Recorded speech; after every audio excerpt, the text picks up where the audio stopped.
إنما المؤمنون إخوة.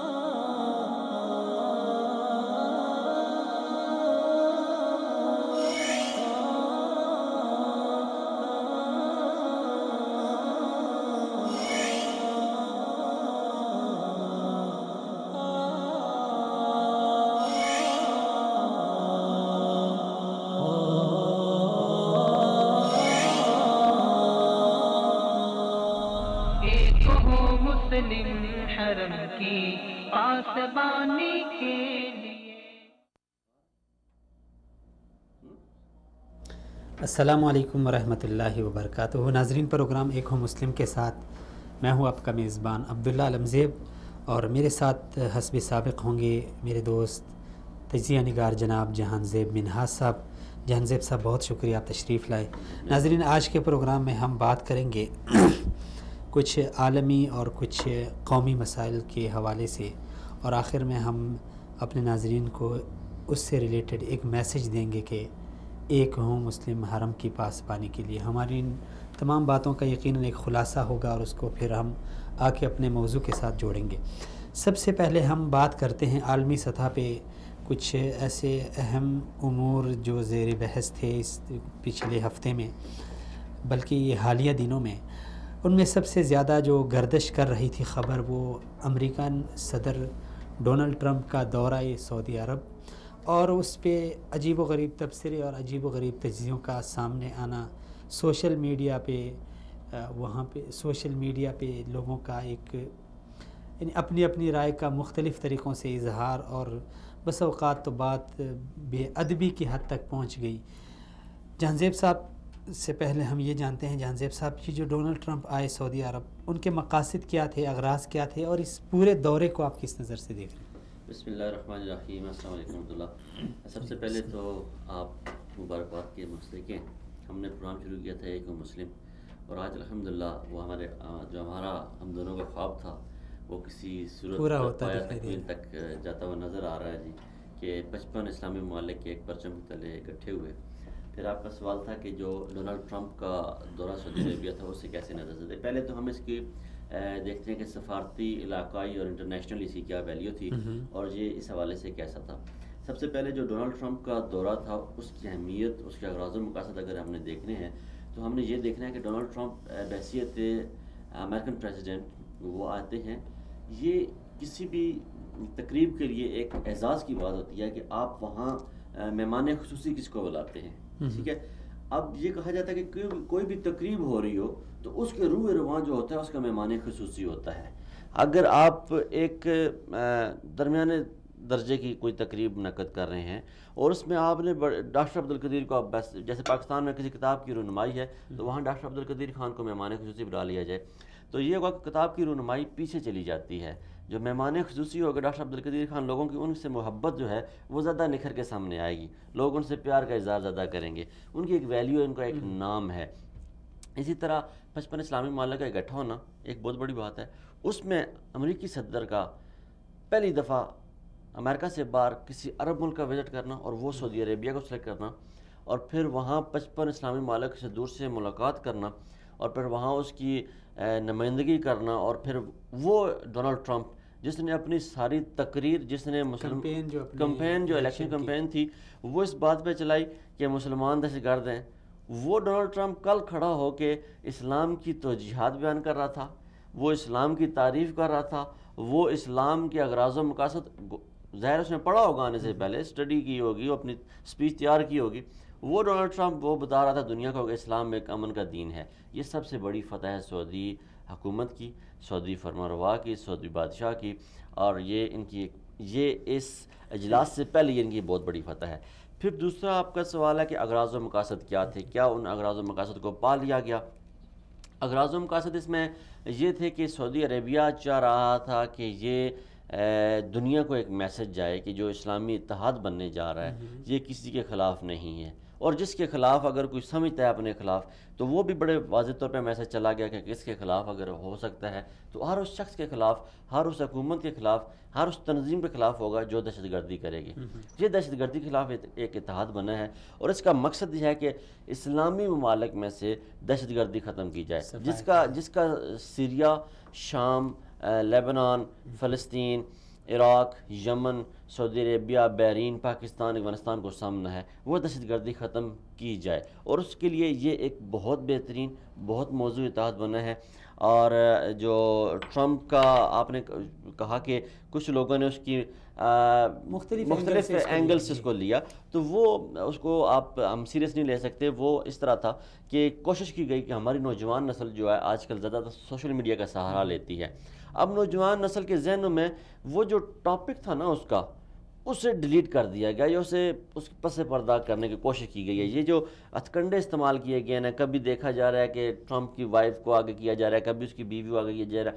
ہم بحیثیت مسلمان اگر آپ پاکستان میں دیکھیں نا، جو سیاستدان ہمیں پسند نہیں ہوتا، سب سے پہلے ہم اس پر یہ الزام لگا دیتے ہیں یہ احمدی ہے، دوسرا الزام توہین رسالت کا لگا دیتے ہیں، تیسرا الزام ہمارے پاس سب سے بہترین ہتھیار جو ہے وہ مذہب ہے، ہم اس کے ساتھ کھیلتے ہیں، اپنے جذبات کو، اپنے جذبات کے قاصی ہم۔ آپ دیکھیں پاکستانی ہم تو اس قدر بے حس، اللہ معاف کرے مجھے کہتے ہوئے شرم آ رہی ہے کہ اس قدر ہم بے حس اور بے غیرت ہو جاتے ہیں بعض دفعہ، کہ آج آپ نے ایک تصویر دیکھی ہے کہ کعبہ میں ٹرمپ کو وہ ایک جوتوں کے ساتھ اور کوٹ کے ساتھ، یار اتنی حد سے نہ گرا کریں۔ اور میں یہ سمجھتا ہوں کہ مجھے یہ جو سمجھ آتی ہے کہ ایسی اگر کوئی چیز پاکستان میں ہو تو پاکستان کا ایف آئی اے آج کل بڑا ایکٹیو ہوا ہے، وہ تو پاکستان میں ظاہری سی بات ہے یہ نہیں ہوگی۔ یہ یا تو افغانستان سے کوئی کر سکتا ہے، یا ایران سے کر سکتے ہیں، یا انڈیا سے یہ ایسی چیزیں بنائی جا سکتی ہیں، یا کسی بھی باہر کے ملک سے بیٹھ کے وہ اس طرح کے ہتھ کنڈے استعمال کرتے ہیں کہ جو سعودی عربیہ نے جو گول اچیو کی ہیں ان سے نظریں ہٹانے کے لیے، ان سے نظریں چرانے کے لیے، اور پھر وہ دنیا کو دکھانے کے لیے کہ یہ جو پھر ایک اور وہاں پہ بات کی گئی کہ سعودی عربیہ نے $110 بلین کا اسلحہ خریدا ہے۔ سعودی عربیہ کے مجموعی طور پر جو معاہدے ہوئے ہیں امریکہ کے ساتھ وہ 300 کچھ بلین ڈالرز کی ہیں، اور اس میں جو موسٹلی رقم ہے وہ تقریباً 200 بلین کی رقم جو ہے وہ سعودی عربیہ میں انویسٹ ہوگی، وہ آئل فیلڈ میں ہوگی، معدنیات میں ہوگی، معدنیات کی تلاش میں ہوگی، آئل کی تلاش میں ہوگی، اور جو سعودی عربیہ کی سیکیورٹی ڈیولپمنٹ ہے اس پہ وہ رقم خرچ ہوگی، وہ تقریباً $200 بلین ہے، اور $110 بلین کا سعودی عربیہ اگر اسلحہ خرید رہا ہے تو مجھے یہ سمجھ نہیں آتی عبداللہ کہ پاکستانی جو نوجوان ہے اسے کیا پرابلم ہے؟ اگر پاکستان اسلحہ خریدتا ہے امریکہ سے، F-16 ہم چائنا سے خریدتے ہیں، امریکہ سے خریدتے ہیں، روس سے خریدتے ہیں، ہم نے اپنی میرینز خریدی ہیں، فرانس سے خریدی ہیں جس میں زرداری صاحب نے کمیشن بنایا تھا، اس میں پھنسے بھی رہے بیچارے۔ پھر جو ایران ہے وہ اپنا اسلحہ خریدتا ہے، روس سے خریدتا ہے، ہمیں کوئی اعتراض نہیں ہوتا۔ بھائی سعودی عربیہ ایک آزاد خود مختار ملک ہے، اسے اپنی سرحدوں کی حفاظت کا اتنا ہی حق ہے جتنا ہر کسی بھی ملک کو ہے۔ ان کے پاس پیسے ہیں تو بندے میں اپنی ایک نوجوان نسل کو ہم میسج بھی دینے بیٹھے ہیں نا، ہمارا یہ فرض بنتا ہے ہم انہیں بتائیں کہ ایک آزاد خود مختار ملک ہے، وہ اپنی آزادی کی حفاظت کے لیے کچھ بھی کر سکتا ہے، ٹھیک ہے۔ انہوں نے اگر اسلحہ خریدا ہے، انہوں نے اگر شخصیت کو بھی نشانہ بنائے گا کہ شاہ نے جو ہے نا وہ خاتون کے ساتھ ہاتھ ملا لیا۔ یہ جو اب دیکھیں آج ایک میں فیس بک پہ ایک ویڈیو دیکھ رہا تھا، پاکستان کے سینٹوریس مال میں کچھ کمپنی اپنی ٹیلی فون کی کمپنی تھی، اپنی اشتہاری مہم چلا رہی تھی، اس میں لڑکے لڑکیاں مخلوط ڈانس کر رہے تھے۔ کسی زمانے میں پاکستان میں یہ تصور بھی نہیں کیا جا سکتا تھا۔ پھر لاہور کے کچھ کالجز کی ویڈیو تھی، وہ بھی وہ کھل گئی تو میں دیکھ رہا تھا، اس میں بھی یہ مخلوط ڈانس ہو رہا تھا۔ اب ہم یہ کہتے ہیں کہ یہ عمران خان کے دھرنے میں مخلوط لڑکے اور لڑکیاں اکٹھے ہوتے ہیں، حالانکہ اس میں باڑ لگی ہوتی ہے۔ اب جب پاکستان میں وہ سینٹوریس میں ہو رہے ہیں، وہ لاہور کے اسکول کالجز میں ہو رہے ہیں، تو ہم اس کو نوٹ نہیں کر رہے، لیکن ہم دیکھیں گے کہ جلسے میں اس کو پوائنٹ کریں گے۔ یہی بات ہے کہ ہم خود تو بڑی خوش خلقی سے یا بڑے پیارے انداز میں ہم کہتے ہیں کہ ہم ماڈرنزم کی ہم چولے زیب تن کر رہے ہیں، ہم خواتین کے حقوق کی بات کرتے ہیں، ہم خواتین کو برابری کے سب سے زیادہ دیکھیں نا۔ اب پاکستان میں مجھے حیرت ہو رہی ہے ان لوگوں پہ جو سب سے زیادہ خواتین کے حقوق کی بات کرتے ہیں، جو کہتے ہیں جی خواتین کو برابری کے حقوق ملنے چاہیے، وہ کہہ رہے ہیں کہ اس نے اسلام کیوں کیا ہے۔ یہ کوئی خاص اتنا بڑا ایشو نہیں تھا. اچھا یہ بھی ایک سوال بنتا ہے کہ ٹرمپ نے جب سے صدر بنے ہیں سب سے پہلا انتخاب انہوں نے اپنے جو خارجی دوروں کے لیے کیا ہے سعودی عرب کا کیا ہے، اس میں ان کا کمال ہے یا ان کی سعودی عرب کی خارجہ پالیسی کا کمال؟ یہ جی سعودی عرب کی خارجہ پالیسی کا کمال ہے، اور سعودی عرب کے جو نائب ولی عہد ہیں محمد بن سلمان بن عبدالعزیز، ان کا کمال ہے، ان کی زبردست خارجہ پالیسی. ایک طرف ہم پاکستان کو دیکھتے ہیں جس کی ناکام ترین خارجہ پالیسی کی وجہ سے پاکستان ہر جگہ بے عزت ہو رہا ہے، 4 سالوں کے ہر جگہ بے عزتی، ہر جگہ ہزارہ رسائی کا ہمیں سامنا کرنا پڑتا ہے. وہیں ایک 32 سالہ نوجوان بہترین قسم کی خارجہ پالیسی، دنیا کی سپر پاور کو وہ اپنے سامنے گھٹنے ٹیکنے پر ایک قسم کا مجبور کر دیتا ہے.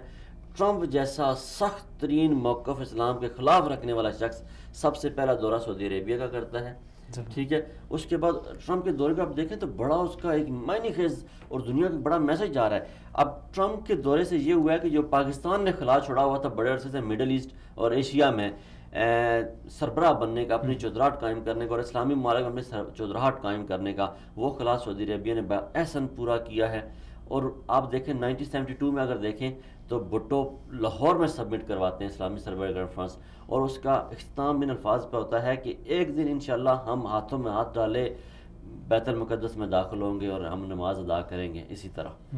اور آج وہی سبمٹ، وہی بھٹو کے اقوال زریں، وہی بھٹو کا فلسفہ، وہی بھٹو کے خواب کو حقیقت کا رنگ دے رہا ہے محمد بن نائف بن عبدالعزیز. اور میں سمجھتا ہوں کہ یہ ان کی کامیابی ہے، ان کی خارجہ پالیسی کی کامیابی ہے. اور پھر جب سعودی عربیہ کا جو یہ دنیا کو میسج گیا ہے اور اسلامی دنیا کو بھی میسج گیا ہے کہ جو اسلامی دنیا کا یہ میسج گیا کہ طاقت کا محور، اسلامی دنیا کی طاقت کا محور سعودی عربیہ ہے، اور مڈل ایسٹ اور ایشیا کو یہ میسج گیا ہے کہ آپ کی طاقت کا محور وہ ریاض سے ہو کے گزرے گا. اگر آپ کو کوئی چیز چاہیے تو وہ ریاض سے ہو کے گزرے گی، اور جو ریاض کہے گا وہی بات امریکہ کہے گا. جیسے آج ڈونلڈ ٹرمپ نے کہا کہ ایران ایک دہشت گرد ملک ہے، دہشت گردی کی اس میں کوئی ڈوٹ نہیں. یہ آپ نے یاد دلایا، ایران کو، حماس کو، حزب اللہ کو انہوں نے خاص طور پہ ذکر کر کے ان کا نام لے کے ان کو ٹارگٹ کیا ہے. ہم اپنے پروگرامز میں بہت دفعہ متعدد بار کہہ چکے ہیں، اور میں آپ کو پتہ ہے کہ بڑے واضح انداز میں بات کرتا ہوں. میں نے ہمیشہ یہ کہا کہ ہمیں اب وقت آ گیا کہ ایران کا نام لے لینا چاہیے.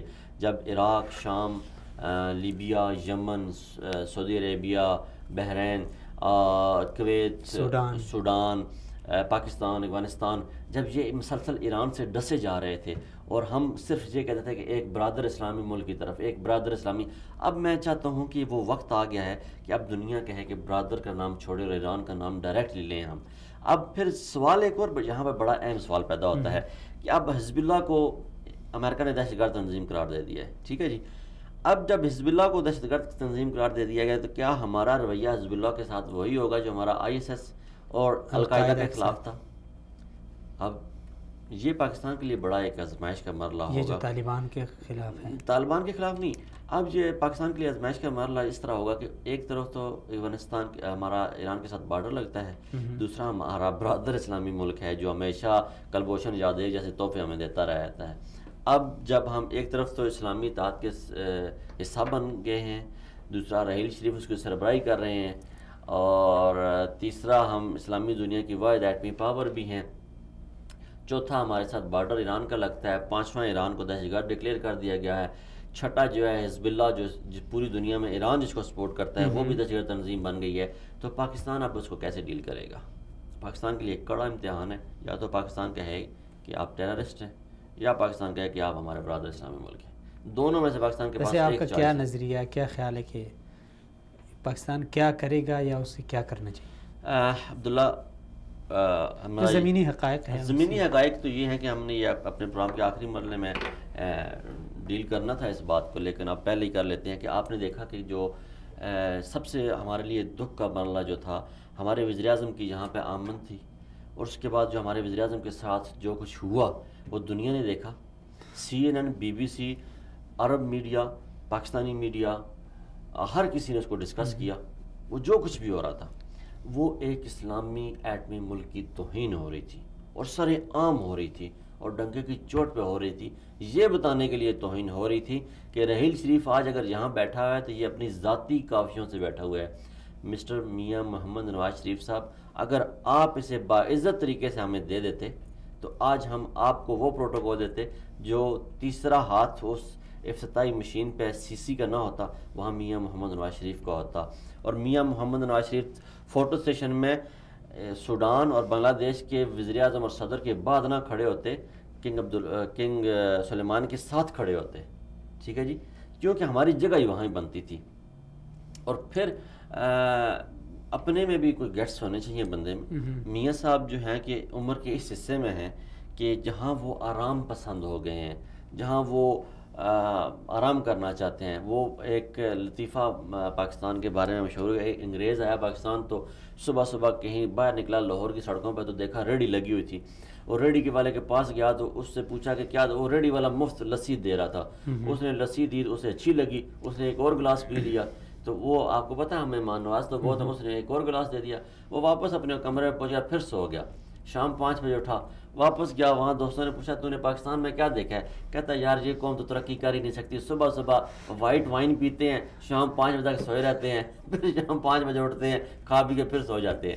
اب میاں صاحب جب اسلامک سمٹ میں آ رہے تھے، اس میں اجلاس میں آ رہے تھے، تو انہیں چاہیے تھا کہ وائٹ وائن نہ پی کے آتے، کچھ ذہن کو فریش کر کے آتے، سوچ کے آتے، ویژن بنا کے آتے، ہم نے کرنا کیا ہے وہاں پہ۔ ان کا ذہن مفلوج کر دیا پاکستان میں۔ نہیں، یہ سوچ کے آنا چاہیے تھا کہ ہم نے یہاں پہ کرنا کیا ہے، ہمیں یہاں پہ کس طریقے سے ڈیل کرنا چاہیے۔ اب دیکھیں نا، اب خالی میاں محمد نواز شریف صاحب تخت رائے بینٹ کے وزیر اعظم نہیں ہیں، میاں نواز شریف صاحب میرے بھی وزیر اعظم ہیں، آپ کے وزیر اعظم ہیں، ان کی توہین میری بھی توہین ہے، آپ کی بھی توہین ہے، ہمارا ان کے ساتھ کچھ سیاسی اختلاف ہو سکتا ہے، میرا اور آپ کا سیاسی اختلاف ہو سکتا ہے، میرا کسی نقطے پہ اختلاف ہو سکتا ہے، لیکن یہ میرا اختلاف نہیں ہو سکتا کہ میرے وزیر اعظم کی توہین کی جائے۔ میاں محمد نواز شریف میرے لیے قابل احترام ہے، میرے ملک کے وہ وزیر اعظم ہیں، میرے وہ پرائم منسٹر ہیں، وہ میری ترجمانی کر رہے ہیں، وہ صرف میری نہیں، وہ 20 کروڑ پاکستانیوں کی ترجمانی کر رہے ہیں۔ اب ایک ایسے موقع پہ ہماری خارجہ پالیسی اتنی ناکام ترین کہ جب آپ نے ٹرمپ کی اگر سپیچ سنی ہو تو اس نے کہا ہے جی بحرین، قطر، سعودی عربیہ، شام، یمن، لیبیا، عراق، ایران، افغانستان، ہر کسی کو اس نے ذکر کیا۔ پھر اس نے ذکر کیا کہ انڈیا جو ہے وہ اس سے متاثر ہے دہشت گردی سے۔ پھر اس نے کہا کہ ہمیں کوشش کرنی ہے، جب پاکستان کو اس نے نام نہیں لیا لیکن سمجھدار کے لیے شرعی کافی، اس نے کہا کہ ہمیں کوشش کرنی ہے ان ملکوں کی فنڈنگ ہم روکیں جہاں سے دہشت گردوں کی نرسریاں ہیں، جہاں سے دہشت گرد پیدا ہو رہے ہیں، ہم نے کوشش کرنی ہے کہ دہشت گردوں کو سپورٹ نہ کریں۔ پاکستان کو کس کیٹیگری میں ڈال دیا؟ پاکستان کو اس کیٹیگری میں ڈال دیا نا اس نے۔ اب جب ساروں کا ذکر کر کے اور ایک خاص نقطے پہ آ کے وہ کہہ رہا ہے تو اس کا مطلب ہے وہ پاکستان کو کر رہا ہے، وہ اس نے لحاظ کر دیا کہ وہ پاکستان کا نام اس نے لیے ہے۔ یہ ہماری خارجہ پالیسی کی ناکامی ہے۔ پھر میاں صاحب کا جب وہاں سے چلے تو انہوں نے خود پریس ریلیز جاری کی کہ وہاں وہ خطاب کریں گے۔ پھر میاں صاحب کی خوش قسمتی یا بد قسمتی، وہ سلیم بخاری جیسے صحافی کو ساتھ لے آئے، نڈر صحافی ہیں، ابھی آج سعودی عربیہ سے وہ بیٹھ کے تجزیہ دے رہے تھے، آپ سنتے تو انہوں نے تو رگڑا دے دیا ہر کسی کو۔ انہوں نے کہا جی میاں صاحب جس جہاز میں وہ، کیونکہ میاں صاحب کے ساتھ آئے ہیں، ان کے صحافتی اس فلیٹ کا حصہ تھے، تو انہوں نے کہا جی کہ میاں صاحب 2.5 گھنٹے 3 گھنٹے تقریر کی تیاری کرتے رہے۔ اب 3-2.5 گھنٹے تقریر کی تیاری کر کے وزیر اعظم آئے، وہ بیٹھے اور بیٹھ کے بھی ایسے بیٹھ کے چلا جائے، اس کو تقریر کا موقع نہ ملے، اس کا بیانیہ جو ہے وہ ہم اسلامی واحد اسلامی ایٹمی طاقت ہیں، ہمیں سربراہ کا رول ادا کرنا چاہیے تھا۔ اگر بدقسمتی سے ہم سربراہ کا یہ جو ہو گیا نہیں کر سکے، آپ نے بھی اس پہ افسوس کیا، لیکن اس میں آپ کس کو یعنی قصوروار ٹھہراتے ہیں؟ قصوروار تو سعودی حکومت کو یا اپنے میاں صاحب؟ میاں صاحب اس کے قصوروار ہے، پاکستانی حکومت اس کے قصوروار ہے۔ سب سے پہلے ہم نے اس کے کچھ، اگر پھر پورا سمجھنا تو بیک گراؤنڈ میں جانا پڑے گا۔ ہم نے یمن وار میں اپنے فوجی دینے میں تاخیر کی، ہم نے اسلامی اتحاد کا حصہ بننے میں کتنی تحقیر کا مظاہرہ کیا، ہم نے کتنی توہین آمیز طریقے سے اس میں شرکت کی، جس میں ہمیں پروکار طریقے سے شرکت کرنی چاہیے تھی۔ ہمارے وزیر دفاع نے کہا کہ ابھی تو ہم نے ڈیسائیڈ ہی نہیں کیا، انہوں نے جھنڈا بھی لگا دیا، سعودی عربیہ نے جھنڈا بھی لگا دیا، پاکستان اس کا حصہ ہے، سعودی عربیہ نے اناؤنس کر دیا۔ ہمارا وزیر دفاع کہتا ہے ہم نے تو ابھی اناؤنس ہی نہیں کیا، مجھے تو پتہ ہی نہیں ہے، ٹھیک ہے. پھر انہوں نے رحیل شریف کا نام لیا، رحیل شریف آئے گا، رحیل شریف کو ہم نے کتنا بے عزت کر کے پاکستان سے بھیجا. بالکل ٹھیک ہے بالکل جی، بہت زیادہ ہم نے بے عزت کر کے بھیجا. سعودی عربیہ کی مجبوری تھی، انہوں نے لینا تھا رحیل شریف کو، انہوں نے لیا. رحیل شریف کے ساتھ کمٹمنٹ تھی، رحیل شریف آئے یہاں پہ سرو کر رہے ہیں. اب آپ نے کل دیکھا کہ جس شان و شوکت سے رحیل شریف بیٹھے ہوئے تھے اس کانفرنس میں، ایک طرف درمیان میں سعودی ولی عہد بیٹھے ہوئے ہیں جو آپ سمجھیں ون اینڈ آل ہیں سعودی عربیہ کے، محمد بن سلمان بن عبدالعزیز بیٹھے ہوئے ہیں، ساتھ رحیل شریف بیٹھے ہوئے ہیں، اور ساتھ ڈونلڈ ٹرمپ کا داماد بیٹھا ہوا ہے. فیوچر کی اسٹریٹجی اور پلاننگ ڈسکس ہو رہی ہے. ٹھیک ہے، ایسی ایک بھی تصویر میاں محمد نواز شریف صاحب کی ملی ہے؟ میاں نواز شریف صاحب وہاں سے اٹھے ہیں، وہ اجلاس سے روزہ رسول پہ حاضری دی، یہاں پہ بیٹھیں گے، اپنے کچھ جو پارٹی ورکر ہیں ان کے ساتھ بیٹھیں گے، میٹنگ شیٹنگ کریں گے، کچھ لطیفے، کوئی گندے، کوئی اچھے، کوئی لطیفے سنیں گے، اور بس ہنسی خوشی کر کے وہ جہاز میں بیٹھیں گے اور واپس اسلام آباد پہنچ جائیں گے. احساس ہی کوئی نہیں ہوا کیا ہمارے ساتھ؟ احساس بھی کوئی چیز ہوتی ہے نا، احساس ہی کوئی نہیں کہ ہمارے ساتھ ہوا کیا ہے. قوم کی کتنی توہین ہوئی ہے، قوم کی کتنی بے عزتی ہوئی ہے. ہمارا سعودی عربیہ میں ایک مقام تھا، ہمارا ایک شان تھی پاکستانیوں کا.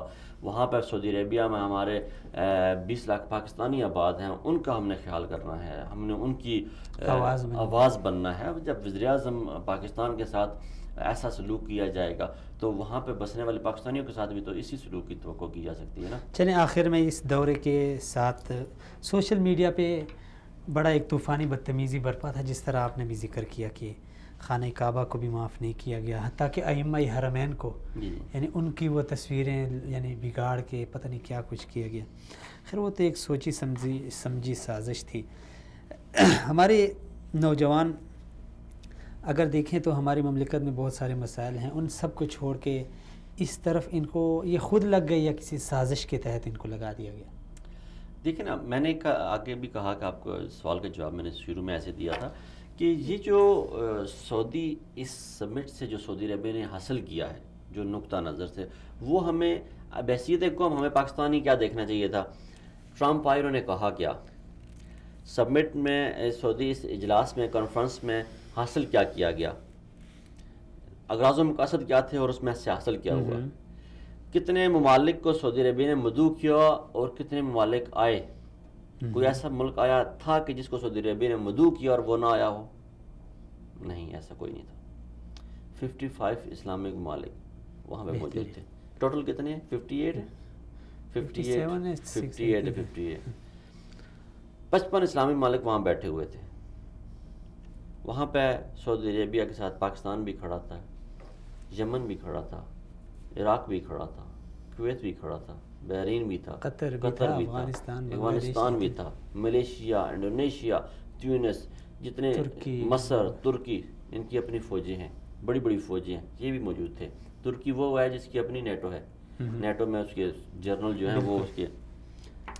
تو یہ ہمیں سوچنا چاہیے تھا کہ ایک اسلامک سمٹ ہوا ہے، مسلم ممالک نے اتحاد کی طرف قدم بڑھایا ہے، خوش آئند قدم ہے، اس میں 55 اسلامی ممالک آئے.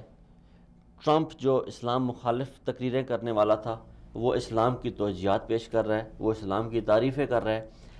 کسی بھی امریکی صدر کا پہلا اسلامی دنیا کا ایز اے بحیثیت صدر اپنا پہلا دورہ کرتا ہے تو وہ سعودی عربیہ میں آتا ہے. سعودی عربیہ $300 بلین کے اس کے ساتھ معاہدے کرتا ہے. اس سے سعودی عربیہ میں پاکستانیوں کے لیے جابس کریٹ ہوں گی.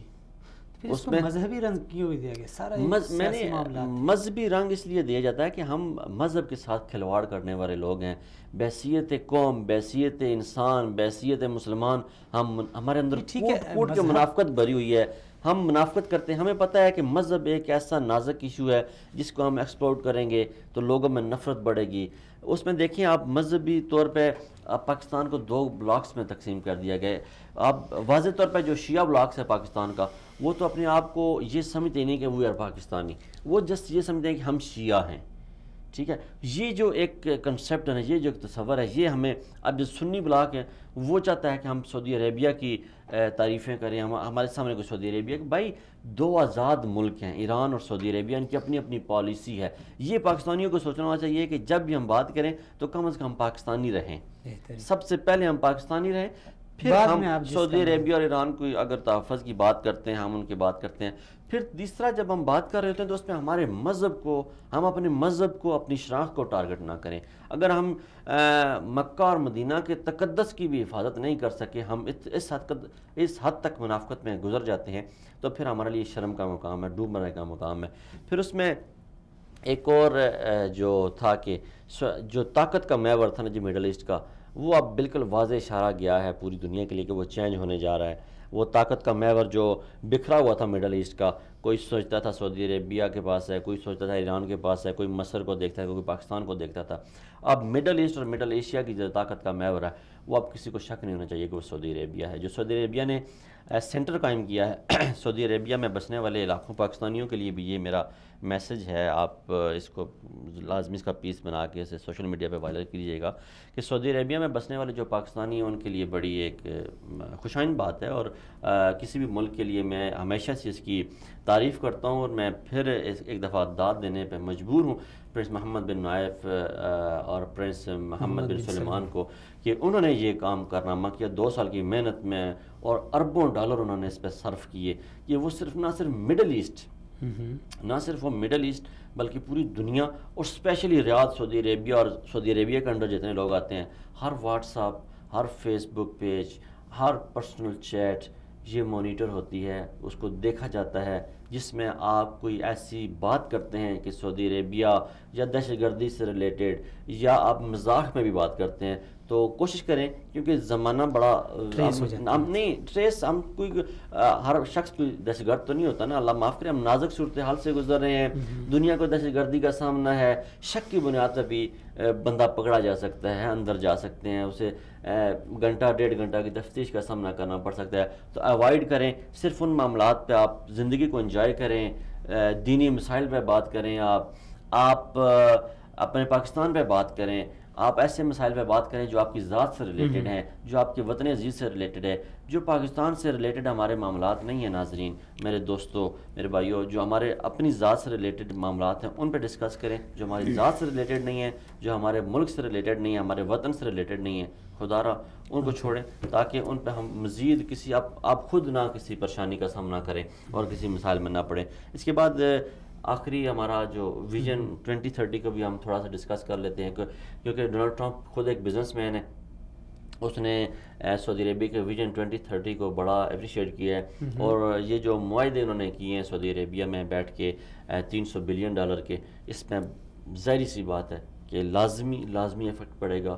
اور جو سعودی عربیہ میں ایک پریشان کن صورتحال تھی، جو پروجیکٹس رکے ہوئے تھے، جو لوگوں کے روزگار کے معاملے میں جو پریشانیاں تھیں، وہ انشاءاللہ اس کے بعد حل ہوتی نظر آئیں گی، اور ایک واضح دنیا کو تبدیلی نظر آئے گی. اور سعودی عربیہ نے جو پھر میں کمانڈ اینڈ کنٹرول سینٹر بنایا ہے، جو مرکز بنایا ہے دہشت گردی کے خلاف، وہ ایک بہت زبردست اقدام تھا، اور سعودی عربیہ کی ایک پیش قدمی تھی، ایک نارمل سعودی عربیہ سے ایک طاقتور سعودی عربیہ کی طرف. جی چلیں جی جان زیب صاحب، بہت شکریہ. ناظرین آپ کا بھی بہت شکریہ. میسج تو جان زیب صاحب نے بڑے کھلے الفاظ اور بڑے درد دل کے ساتھ آپ ناظرین کے سامنے رکھ دی. میری بھی یہی گزارش ہے کہ دیکھیں، ہم سب سے پہلے پاکستانی ہیں، اس کے بعد اپنے نظریات کی بنیاد پہ ہم جس کو چاہیں سپورٹ کریں یا جس کے چاہیں گن گائیں، لیکن سب سے پہلے ہم پاکستانی ہیں. ابھی دیکھیں حالیہ یہ چند دن قبل پاکستان میں کیا کچھ ہو رہا تھا، لیکن کسی سوشل میڈیا پہ اس کو ڈسکس نہیں کیا، کسی ٹی وی چینل نے ان کو نہیں لیا، کسی تجزیہ نگار نے، کسی تبصرہ نگار نے ان مسائل کو ڈسکس نہیں کیا. دیکھیں ہماری بڑی یونیورسٹیوں میں لڑائی ہو رہی ہے، طلباء کو لڑایا جا رہا ہے قومیت لسانیت کی بنیاد پہ، وہ مسئلہ ہمیں کچھ نہیں دکھائی دے رہا. ہم لگے ہوئے ہیں آل سعود اور ٹرمپ اور ان مسائل میں، جن کا ہم سے کوئی تعلق ہی نہیں ہے، جن کا ہم سے کوئی لینا دینا نہیں ہے. ہمارے ابھی دنیا میں جو ٹاپ 100 یونیورسٹیاں ہیں اس میں ہماری پاکستان کی ایک بھی نہیں ہے، اور انڈیا کی اس میں 10 یونیورسٹیاں شامل ہیں. یہ ہمارے لیے لمحہ فکریہ ہونا چاہیے کہ ہماری مملکت کس طرف جا رہی ہے، ہمارے نوجوان کس طرف جا رہے ہیں۔ انہی دنوں میں جب ٹرمپ وہاں پہ سعودیہ میں تھا، ایران نے پھر سے ہم پہ چاغی میں مارٹر گولے پھینکے، 5 گولے 6 گولے فائر کیے گئے۔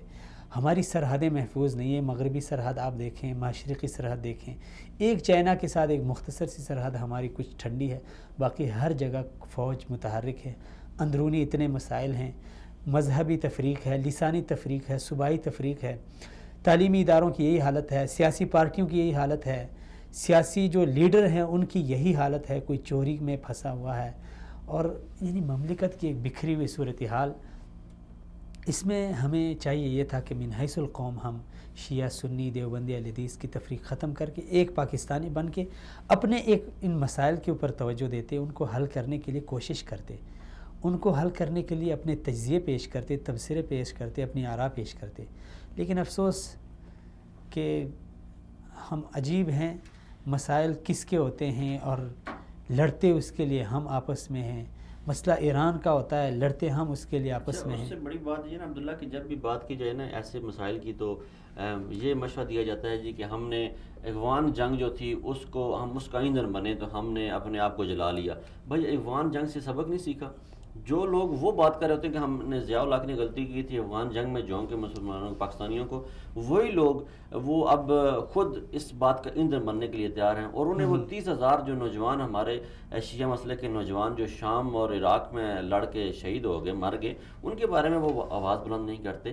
یہ دو رنگی چھوڑنی پڑے گی۔ یہی ہے اپنے مسائل، یعنی شام کی لڑائی ہے، روس کی ہے، ایران کی ہے، سعودیہ کی ہے، ہم یہاں سے بیٹھ کے اپنے مسائل اور اپنی غلطیوں کو نظر انداز کر کے دوسروں کے لیے ایک دوسرے کے گریبان پکڑیں تو میرے خیال میں یہ مناسب نہیں ہے۔ اسی لیے گزارش یہ ہے، ہمارا میسج بھی یہی ہے کہ اپنے مسائل پہ توجہ دی جائے۔ جب اپنے مسائل حل ہو جائیں گے، اگر آپ انصاف کے ساتھ کہیں آپ سمجھتے ہیں کہ ہمارے مسائل حل ہیں یا ہمارے کوئی مسائل نہیں ہیں، آپ پاکستان میں دیکھیں، سیاست میں دیکھیں، صحت میں دیکھیں، تعلیم میں دیکھیں، کسی بھی فیلڈ کو آپ لے لیں وہاں آپ کو مسائل ہی مسائل نظر آئیں گے۔ تو اس کے باوجود ہم جا کے دوسروں کے مسائل کے لیے لڑیں اور ان کے لیے طوفانی بدتمیزی برپا کریں، media, social media, print media, ہر جگہ پہ ہم لگے رہیں، اپنے مسائل کو چھوڑ کے ان پہ لکھتے رہیں، یہ میرے خیال میں باشعور اور جو بیدار قوم ہے ان کا یہ رویہ نہیں ہے۔ مسئلہ یہ ہے کہ ہم چاہتے ہیں کہ ہر کوئی اپنا مسئلہ حل کرنے سے پہلے ہم سے پوچھے، سعودی عربیہ ہم ہر دل عزیز سعودی عربیہ اسلحہ خریدنے سے پہلے ہم سے پوچھے، ایران اپنی خارجہ پالیسی بنانے سے پہلے ہم سے پوچھے، اور امریکہ سعودی عربیہ آنے سے پہلے ہم سے پوچھے، ٹرمپ کی جو بیوی اور بیٹی تھی وہ اپنے لباس کے بارے میں ہم سے پوچھے۔ تو اقبال نے بڑا سعودی عربیہ نے علامہ اقبال نے بڑا عرصہ پہلے کہہ دیا تھا کہ خود ہی کو کر بلند اتنا کہ ہر تقدیر سے پہلے خدا بندے سے خود پوچھے بتا تیری رضا کیا ہے۔ اسی کے ساتھ ناظرین آج کے پروگرام کا وقت ختم ہوا، اجازت دیجیے، انشاءاللہ اگلے ہفتے پھر آپ کی خدمت میں حاضر ہوں گے۔ تب تک جہاں سے بناس اور عبداللہ عالمزیب کو اجازت دیجیے۔ السلام علیکم۔ انما المؤمنون اخوة